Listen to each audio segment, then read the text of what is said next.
Now, hello everyone. Welcome to another edition of WeekCap with Clay D and Mr. Greer Webb. How you doing this week, Mr. Greer? I'm doing well. I can't complain. It's been a little minute. It's been a busy few weeks, as it always is, but I'm glad to see you and glad to be back on this show. Oh, for sure, for sure. Yeah, this has been a quick time jump here because I know we haven't really done technically in 2 weeks, but it feels like it's been a lot sooner than that because this whole week has just went by in like 2.5 seconds. I mean, literally since the last time we texted on Saturday, it feels like, or Sunday, it feels like literally yesterday with Father's Day and Juneteenth. I don't even think we I really know. had a I know. real. I mean, yeah, so much. I mean, Juneteenth and might be going to war soon and all this stuff that we're going to get into today. It's been a crazy week. Yeah, for sure. Most of us get right on to that, to man. What do you think of this whole Iran war thing? Because that literally, I mean, it just sprung up on us. Like, I don't even know if I have an analysis, but I'm just gonna have a pure gut reaction. Okay, yes. I mean, gut reactions are good, especially to such monumental events like this. I mean, as you know, and as some of the folks watching might know or might remember, I actually had the opportunity a few years back to go and visit Israel and Palestine, and understand. I still obviously don't fully understand it, but understand more about that conflict. And so I was in the Middle East not long ago, actually, not long before October 7th.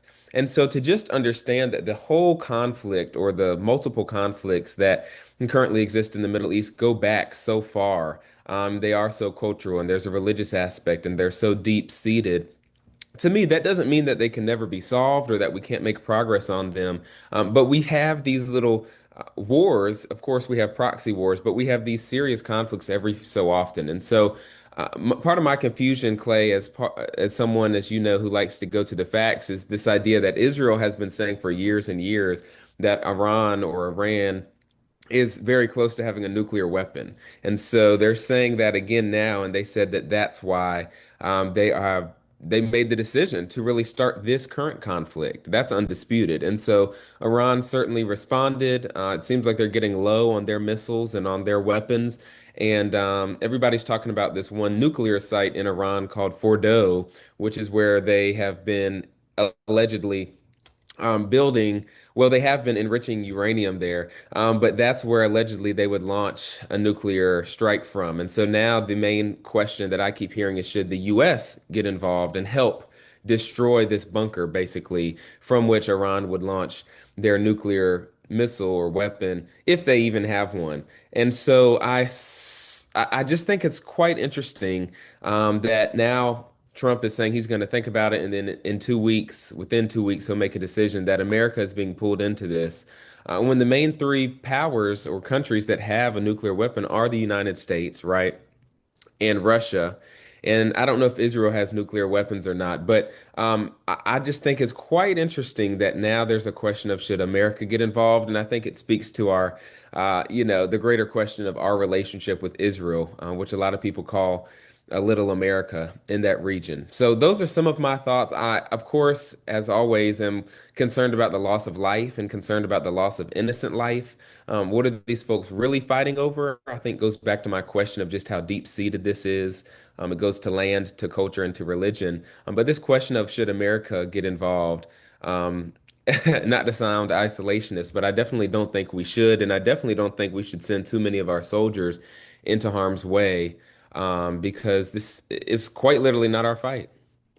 Yeah, man, you're absolutely correct on that. It really is not our fights, and with this president, you just never know what side of the bed he's gonna wake up on. I don't know if you saw those memes that says, uh, "So are we going to rent or not? Or should I pay rent? I mean, should I not?" Like, I don't know if you've seen those. Like, and even the ones Yes, where I have. I have.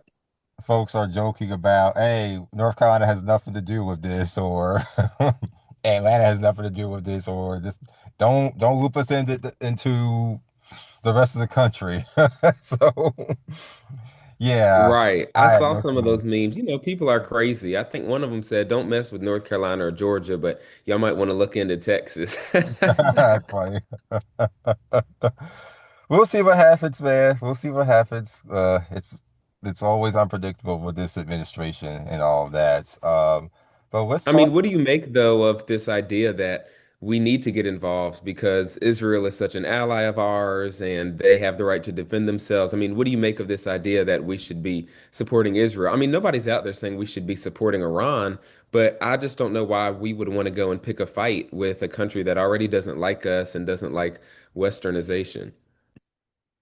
Yeah, I mean, look, the problem is we just don't have the the president with the right fitness in charge. So if we had Kamala Harris, let's just say, I will have a much better supportive answer. But when we have this guy in charge, there really isn't a safe answer. That's just the reality of that. So in normal times, quote unquote, or under a more normal president, I could probably give a much better answer. I'd probably say we should support our allies, but again, with who we have at the top, that as commander in chief, I just really just don't know. I can't even give a straight answer one way or another on that because I just don't trust him. That's just that, you know. And I know he's been all about isolationism, but Yeah. he's a interest man, so there's always that too to consider.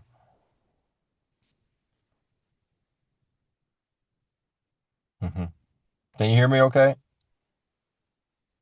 Interested just for a second and then we'll jump topics. So what about yes, I can hear you. Okay, good, good, good. Yeah, I got you. I was going to say about this whole idea of being self-interested. What do you make of Trump's tweet or Truth Social post about Juneteenth and the fact that people, should have been working or whatever he said, and then his press secretary basically said like this is not a big deal to us, and if people want to take it off, it is a federal holiday. I mean, on the campaign trail, I'm pretty sure Trump was advocating for Juneteenth to be a federal holiday because he wanted the black vote, and now he's talking about people don't work enough. I mean, what do you make of this nonsense? Yeah, it's crazy. I mean, Trump 2.0 has just been on some next level ish. That's just a nice way of saying that. So I hate to say it, but I prefer Trump 1.0. Let's Really? You this think it one. was more predictable or what? Yeah, I would say that. I would say that. I think this time around, he's just gonna do whatever he feels like at a moment's notice. So if I had to pick the poison, yeah, the poison is Trump. The 2017 to 2021 Trump. I'll go with that one over this one. That's just for sure. Hmm. I think at least with that one, you could at least negotiate. I don't even want to use the word protest, but I would say negotiate. This one, no. But as it relates to Juneteenth, it's our look. People already feel a way about Juneteenth anyway. So, but this whole idea about us being productive, I mean, this man is on a golf course. Any moment he gets, wearing that white golf tee, that polo, which makes it look really good. Right. Um, Fact of the matter is that I know I'm not gonna be too analytical today. I'm gonna be more gut reaction today. So I might not sound like Go for it. an academic journal today. So I literally might just have a bunch of a curation of social media memes and comments today. So that's just where I'm at. Especially after a stressful morning. But yes, but I need some comic relief just to kind of spice things up. But the reality is I this. feel that. We, this country, we're so overworked, so underpaid. We working like slaves. So shoot, I mean, if it was a true Juneteenth, let me be honest, we all would not be working. That's just the, Right. that's just the truth behind it. Right. If you still had to work, then I mean, that is a true liberation, in my opinion. Now, I agree. Everybody can't be off, but I'm just saying, like, there, it's just a sign that even if somebody wanted to take off for symbolic or personal reasons, and we don't, the average worker, especially blue collar worker, I'm just going to use that term, doesn't necessarily have holiday pay or the benefits or even just enough, just enough to even be able to afford a day off. So let's just go with Right. that. So Right. you throw that in there, or him saying that we need to get rid of some holidays. I'm just paraphrasing. That's ridiculous. We rank low as a country on how many actual not working holidays that we actually have, and as far as with our quality of life and our work-life balance in comparison to other countries.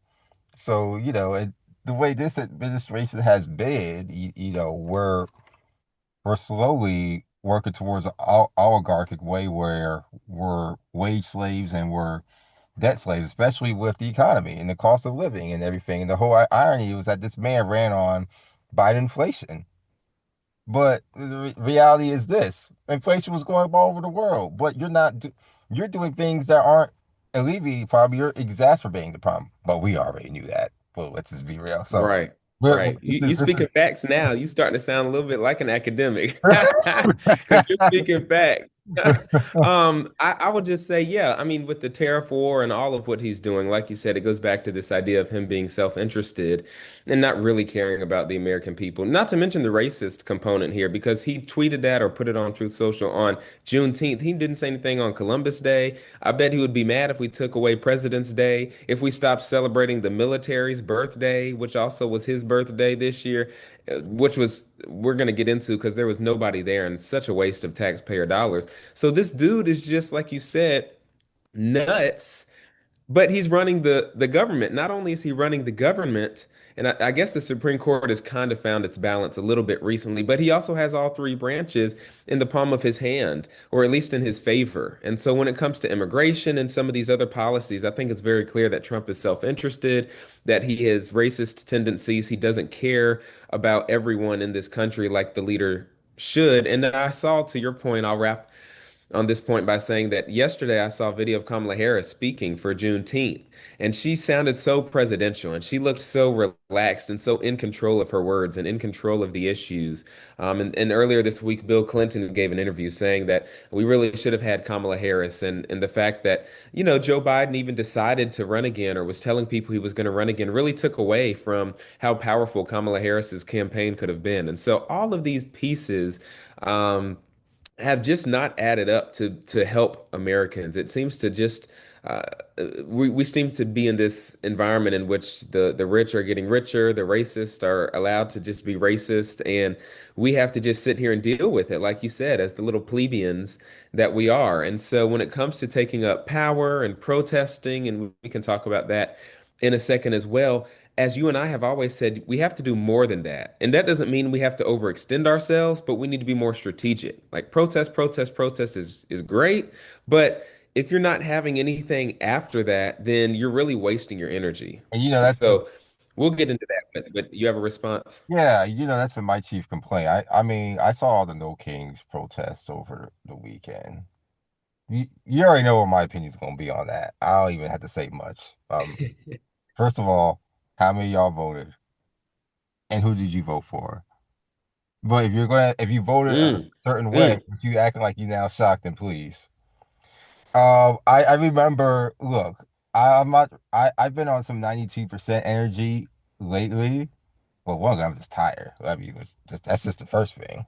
I ain't necessarily. I don't have energy all the time, especially these days as I get a little older. And I'm burned out too. That's another thing. As we were talking earlier, this this mm, burnout. We're burnt out. We're burnt out from working a lot and working a lot for less pay, and we put all this effort into organizing the last cycle. Well, not all of us, but I'm just saying a good portion of us use a lot of energy and resources, and we got nothing out of it, really. Maybe we have Trump back in, Kamala Harris. mm. Yeah, I know. I saw on Right. Nick Podland, Angela Rye was saying your piece is selfish. She's right and wrong. Normally, I would be right there with her, but dang, it's just hard. It's just hard to work for little or for crumbs all the time. At some point, it's going to be hard to put more gas Right. back in the tank. I mean, I'm saying this because you're in school now, but even I was back in school, you get that bad grade, you probably never had a bad grade. That's just a credit to you. But I'm just saying, I'm just saying. I have. I have. You get a bad grade, you got a professor who's just on you, on you, on you, and you the work you study, and you still get a bad grade. It's really hard to pull yourself back up and try to get the A the next time. So that's how I Right. feel. That's just how I feel just overall. So I get those who want to rest, and even some of us are being called lazy. I won't say lazy. I would say unmotivated and uninspired. This and I'll be straightforward too. A lot of these white progressive spaces aren't doing too much either. They're still back on the same ish that they've been on. Um, Right. your definition of insanity is trying the same things, expecting the same outcome. I look at who's running a lot of these organizing spaces. Even when it comes down to staff, you're still not hiring folks who look like us in key positions. Right. I don't want to keep seeing us being organizers. This is why, and let's be real, there's a lot of black progressives or people who look and vote like us who repeating the same mistakes too. Um, boy, I said I wasn't gonna do too much today, but now yeah, I might say too much now. That usually what happens. But even folks locally elected here in North Carolina and in your state of Georgia, because I got ears on the ground, including yours. So just on that alone, I don't necessarily, I can see why a lot of us are coming off lazy, but it ain't laziness. I can guarantee you that. It's unmotivated, uninspired. I say all that to say, I mean, you look at the New Jersey primary. Baras Baraka, who I wanted to see win, did not win the primary. Somebody else did, Democrat. Um, you had people dropping off of the Democratic Party. I've never been one who's been in favor of dropping off from major parties in this country, the way our systems are set up. I can get why people are dropping off or leaving the Democratic Party, like our former White House press secretary.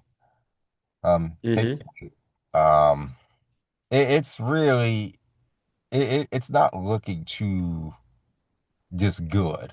And the folks who can make a difference, I think we're acting just like those who we claim we want to be different from. We claim we don't want to Mm. be like Trump.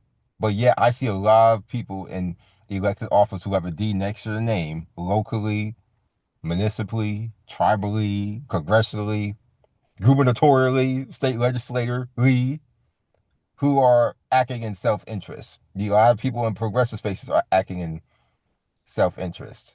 But I don't want to keep seeing folks who look like us be used as political sharecroppers and organizers on the ground when we should be in consulting spaces. So, uh, you know, I'll leave y'all with that for on this one. Mm. That's good right there. That's the soundbite. No, I agree with you. I mean, woo, political sharecroppers doing all the work, not getting any of the credit, not getting the pay. And then we're the first ones that are scapegoated, right, when things don't go right. Like, oh, look at black men, right? Or black women could have done a little more. No, it's these white folks every time that be letting, because we have each other, but letting the country down and letting down the movements of progress, right? Of progressivism. Your point, um, I do want to see us more in consulting spaces. I want us to be more innovative. I want us to be more, not just content creators, but actually have a communities. And it can be fun, right? Time and time again on the show, like politics can be fun, but it's not. And so we got to win first. I have to talk to you also, and we'll get to sports at the end per usual. But I wanted to talk to you also a little bit more about that because I don't think we have talked about Corinne Jean-Pierre changing her registration or affiliation. And then I saw an article yesterday on BRL that some of the more outsider parties are going to be taken off the ballot because they've not been super or ballot, excuse me, they have not been super active. So like the No Labels Party, the Constitution Party, and two others are going to be taken off the North Carolina ballot. They're not going to be recognized parties. So that will leave Republicans, Democrats, and then in North Carolina unaffiliated. Then I think Green Party will get to stay. So what do you make? I mean, you alluded to what do you make of people who are dropping off or switching parties, and what do you think about the future of our, two-party system in this country? Well, I mean, look, the way our country is set up, we can never really afford to really diverge away from major political parties. I don't think that's good, and that's just by design. But hey, if you're going to start somewhere, I guess my position now is you might as well just keep on with it. Folks always said we don't want to change things. Let's wait till after this election. But if you keep saying this every 2 years, then when are you going to do it? When is there going to be the right time? Right, There's no right time. You just had to create the time now.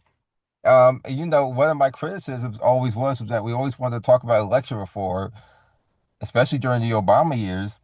And the talks were always, well, not right now. We'll fight this fight later. Well, or even when any Trump election. Well, let's just have Trump not elected first, then we'll revisit this topic. And look what we get. At some point, reforming electoral college, right, changing our election finance, all of that, and our two-party systems have to be dealt with at some point because let's just be real. Trump transformed the Republican Party as we know it, for better, for worse, and clearly the way we see things for the worse. But the Republican Party was first hijacked by the Tea Party, then was hijacked by alt-right, then hijacked by MAGA. We've yet to really truly do that in the Democratic Party. I mean, we just keep on looking at AOCs or Jasmine Crockett's or Rashida Tlaib's.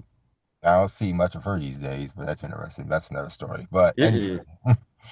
or Representative Umar. So, I mean, we have these figures, and then we get a Wes Moore who I'm starting to get a little annoyed with now. And I'm not okay. Yeah. A lot of people are saying that, Okay, unfortunately. I thought it was just me, so I had to be careful what I say, how I craft it. Well, I guess, but I guess my position is that look, he's running for president. And he's saying, no, I ain't running for president. Bro, you clearly run for president. Why else am I going to see you on every platform, every outlet, acting like you're running? I know a politician is the lie. I get that. I get that. But just, I don't know. I guess this day and age, in this world we live in now, I would just rather be more upfront about I just want to know what your intentions are. I guess maybe that's really the thing. Even if it's not president, but I would like to do some. I know you're with the DGA, you have a high ranking with the Democratic governor, so okay. I just feel like there's more self-interest involved with that, and I have that way about feel that way about other local officials locally here in North Carolina. I see you everywhere. What's your what's your vision, bro? Just don't I don't know. Right, Just right. don't insult No, our that's intelligence. real. Don't insult our intelligence. But yeah, I'm starting to get a little annoyed by seeing Wes Moore everywhere, just all of a sudden as of late. That's just me. It's rubbing me the wrong way, and I don't know if I'm coming from a good place where at, but maybe if I heard other people's thoughts and perspectives, it ain't got nothing to do with the reparations. So let's just ignore that. But if Who I'm starting to like, this is a little aside, but go who I ahead, really like is the mayor of Baltimore, Brandon Scott. I mean, he kind of okay, flies under the radar, but he's pretty about it, at least okay, compared to Wes Moore. okay, I'll go with that. No, I can roll with that. I can roll with that. But I just thought he handled that Baltimore Bridge thing really well, even though yeah, Wes Moore tried to sweep in and take some of that. But yeah, I like him. I mean, we need some younger folks who have a little bit what's more of your a opinion radical on vision. we ask, what is your opinion on Wes Moore? It could be there's no right or wrong answer. I mean, just if you feel the way you I haven't feel. looked super into him. I do think that, I don't know, he pushes that military thing pretty hard, which is great. But he needs more than that to really be palatable across the country. I definitely think he's running for something greater. I don't know if it's going to be president. I don't think the Democratic Party is going to let him run for president this next cycle. To your point, because I think they're a little short-sighted and they're probably on this whole, well, can't be a black person train because a black person just lost, which is Yeah. a little problematic to me. But anyway, I think I don't know. He just doesn't really have it. People think he's attractive and all of that, but when it comes to strategy and when it comes to bridging the divides in this country and when it comes to understanding all of the different parts of the country, again, I don't know his background. I don't know if he's from the South or if he's always been in the North. Then I think he has a financial background, kind of a. It's a unique. I think he worked Unique. at Robin Hood. So I'm like, that's great. But there's just seems to be something missing, and I really can't put my finger on it. Yeah. I think I'm gonna have to do a deeper dive on his Wikipedia page or something. I don't know. There's definitely more there that's just not necessarily clicking. Maybe we'll find it, maybe we won't. But I'll tell you, you know what? I'm not even gonna run off AOC, and I've always been kind of up and down with AOC, but at least if AOC I know I'm going to get, and this is the problem with the Democratic Party. You want to now run a moderate message, and again, I don't think that is the way to go. I really am kind of getting tired of centrism politics. Um, because I think it's just to appease voters. It's to really attract a voter that's pretty much dying off now. That middle of the road, middle America white voter. That's basically what Bill Clinton was at the start. I mean, Hmm. I am a fan of President Clinton, but I mean, what's the reality is that he was to offset the Reagan Bush years, and the Democrats were doing Right. poorly in the Reagan Bush era. So yeah, it worked then, but I don't necessarily want that in 2028. Right. I just don't. I mean, I just believe you have to live and die by the sword. If you want progressivism, and I'm not even too progressive, but we just can't be running this country economically and all as is. It's just crazy. It's just crazy, bro. I mean, like for real, for real. We have to Hmm. have some wealth building in this country for people who look like us. We just can't keep on letting this cost of living go unchecked. We just can't let this is too many things just going unchecked. So I just don't know with centrism. Well, he's a little less racist, so that's good enough. I mean that we just can't do a lesser of two evils. And I know some people Right. beyond that. I'd rather have somebody who I could protest than not. Good, but hey, but if at the end of the day, you guys stand for something or fall for anything. Hmm. Hmm. Yeah, I think that's right. I think that's right. And I think we see a lot of this. That's part of the issue that I had with Corinne Jean-Pierre because it seemed like she was just kind of there to do her job, but that just feeds into the narrative of there was some sort of cover up or the staff had a totally different vision than Biden. And she's like, yeah, now I'm an independent, kind of both parties have it wrong. I'm like, well, what do you stand for? Because I'm not obviously a Democrat and clearly I'm not a Republican, but I have a vision and I haven't been flip-flopping around and I can communicate what I want to see from any politician. But for her to say, "Oh yeah, love Joe Biden, but the Democratic Party ain't it, and I'll never be a Republican," well, that's just like not helpful to me to now have a whole book and a whole story to tell about how you're an independent. No, tell me where you stand on issues. Tell me where you want both parties to be more progressive. Tell me what you want to see over the next 5, 10 years instead of just doing this weird like take this because I'm telling you, and I was the press secretary. Like that, this is not a forward-thinking vision. This is not going to be helpful. And to your point, it's very hard for me not to see that as her just wanting to sell books. Because why do I want to read about somebody who's changing parties, right? Like just taking that on face value, that's not something super interesting. The fact that her book may be more interesting than others of the same type is because she was the press secretary, and because she has a national image, right? Being a member of the LGBTQ plus community and being a strong advocate for justice. And she was on MSNBC, I believe. So, what are you standing for, to your point, and can you communicate to others? Can you communicate to communities how we are supposed to help you reach this shared vision? And it's just, I feel like everybody is just, to your point, kind of living their lives. It's hard to make money. It's hard to find and keep a job, and so people are just out here.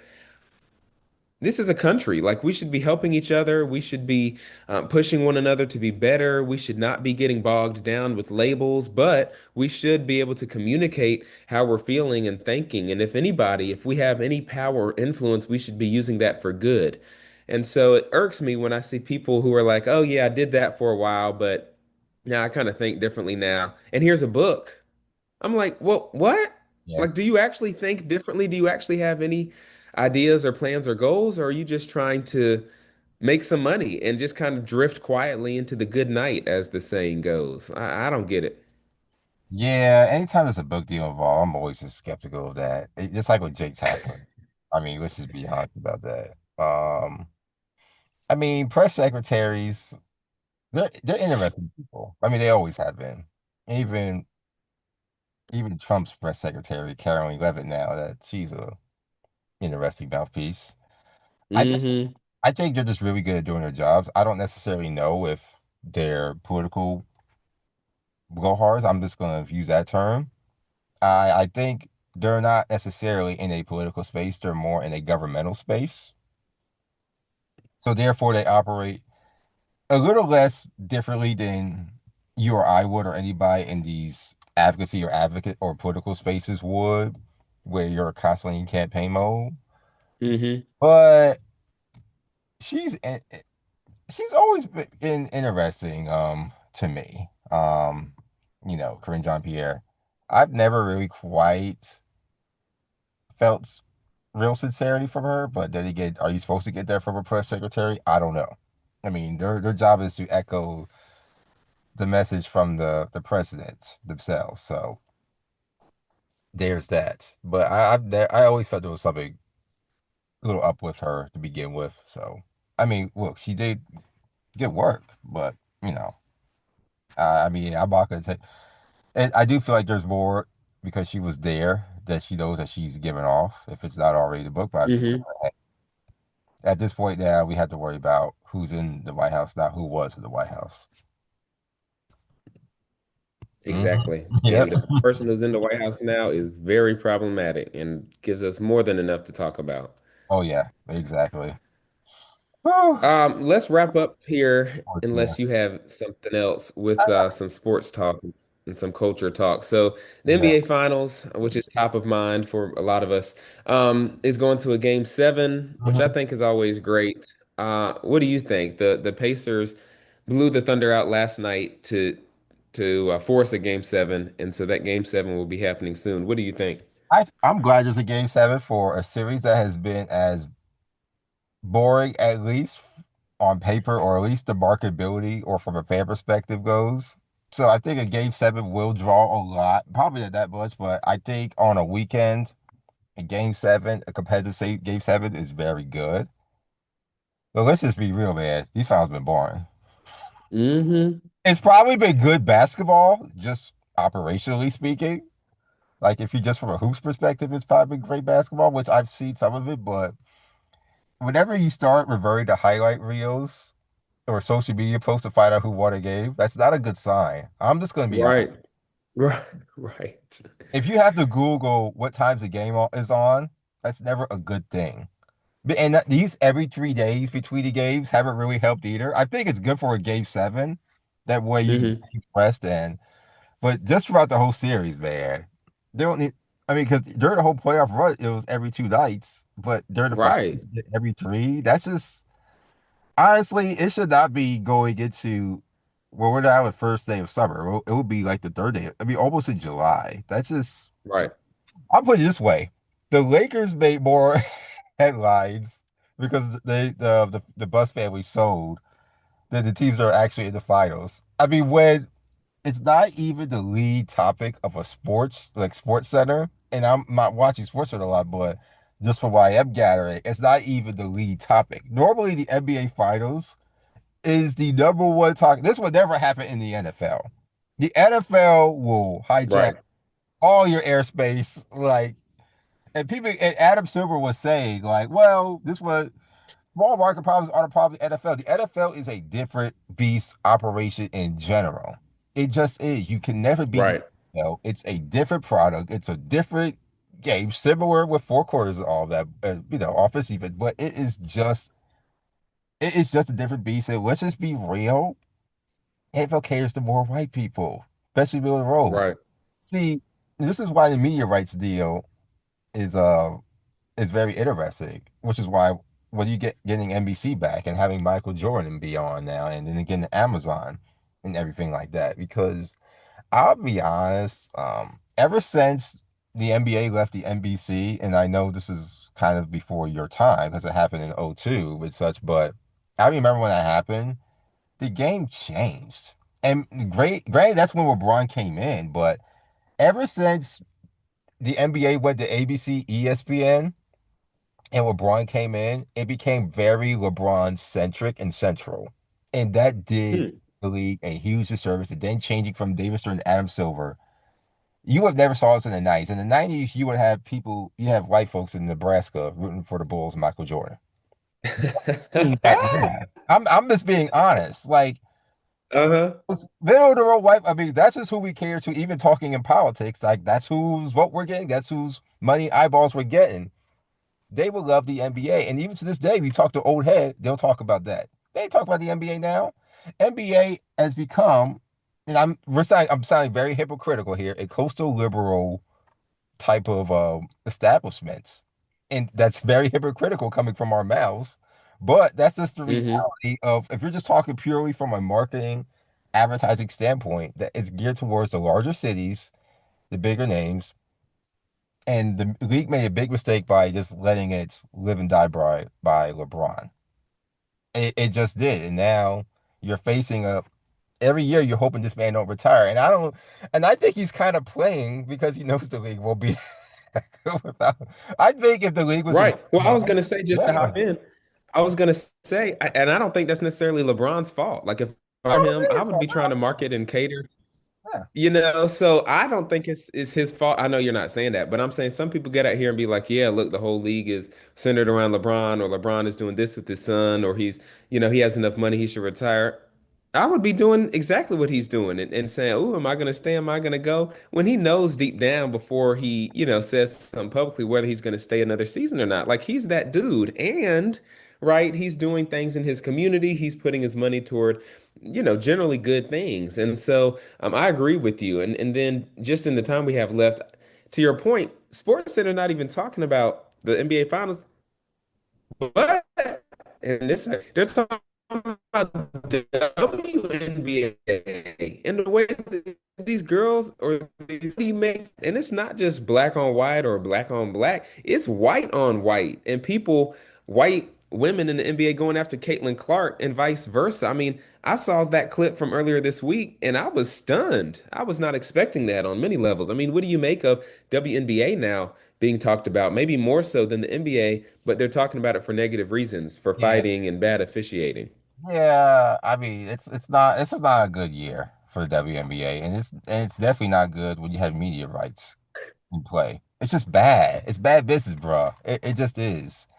Again, this is what happens Hmm. instead of things Hmm. on one star. Now, about the 90s, I'm going to be very quick in how I explain this. In the 80s, you had Michael Jordan, but you also had a Patrick Ewing, you had a Charles Barkley, you had a Sean Kemp. You had multiple stars.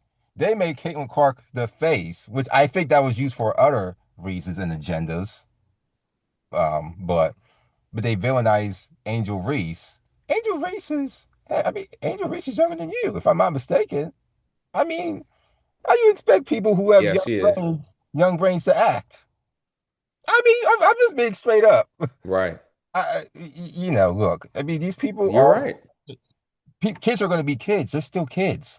Heck, I mean, even Tom Brady was partying until he got older and had kids. I mean, every young, even LeBron James was out there and about going to clubs. So young people are going to be young until they ain't, no matter how mature they are. So yeah. Right. But hey, man, Right. this is a No, hey, you came with those facts. We yeah. went from memes to facts. So that's great. That's a great place to see you. Looking forward to getting this episode out there and hearing from all of you all. So I hope everybody has a great Juneteenth weekend and stays safe out here. All right, you too, man. Stay cool, drink, stay hydrated, and stay woke, not broke. Yes, sir. All right, you I have a love good it. one. Woke, not broke. Take Yeah. care. All right, have a good one. Bye bye. Peace.